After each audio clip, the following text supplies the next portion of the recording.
পুজো মানেই নানা পদের বাঙালি খাওয়া। পুজো মানেই ইলিশ মাছ, আর সেই ইলিশ যদি হয় পদ্মার, তবে তো কথাই নেই। কিন্তু এবার পুজোর আগে কি ওপার বাংলায় যাবে বাংলাদেশের ইলিশ? এই প্রশ্নটা এবার যেন তুঙ্গে। সম্প্রতি ভারতের ফিশ ইম্পোর্টার্স অ্যাসোসিয়েশন ইলিশ রপ্তানির জন্য আবেদন জানিয়েছে বাংলাদেশ সরকারের কাছে। গত কয়েক বছর ধরে প্রতি বছরই দুর্গাপূজা উপলক্ষে ভারতে পাঠানো হতো বাংলাদেশের পদ্মার ইলিশ।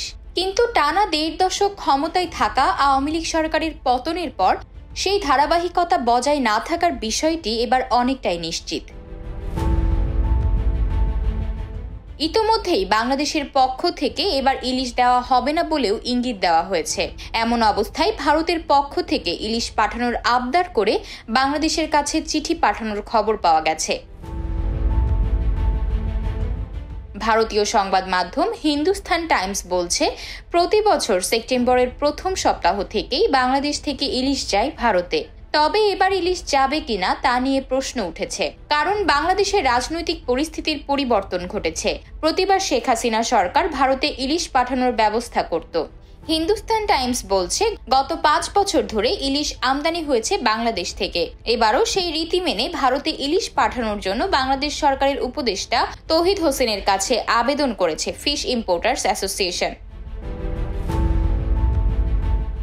এদিকে পশ্চিমবঙ্গের পাশাপাশি ত্রিপুরা ও আসামেও যায় বাংলাদেশের ইলিশ। বছর জুড়ে পশ্চিমবঙ্গের মানুষ বাংলাদেশের ইলিশের জন্য মুখিয়ে থাকেন, আর বাংলাদেশের ইলিশ হলে সেখানকার পুজো একেবারে জমে যায়।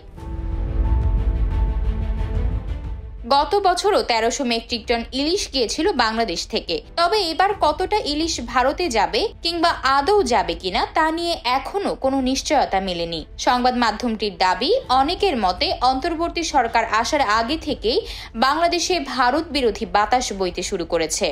তবে এবার সেই বাতাস কি ইলিশের উপরেও পড়বে? এসব নিয়েই আলোচনা একেবারেই তুঙ্গে। কিন্তু বর্তমান পরিস্থিতিতে গোটা বিষয়টিতেই অনিশ্চয়তা তৈরি হয়েছে। আতকিয়া মাইমুনা, বার্তা 24।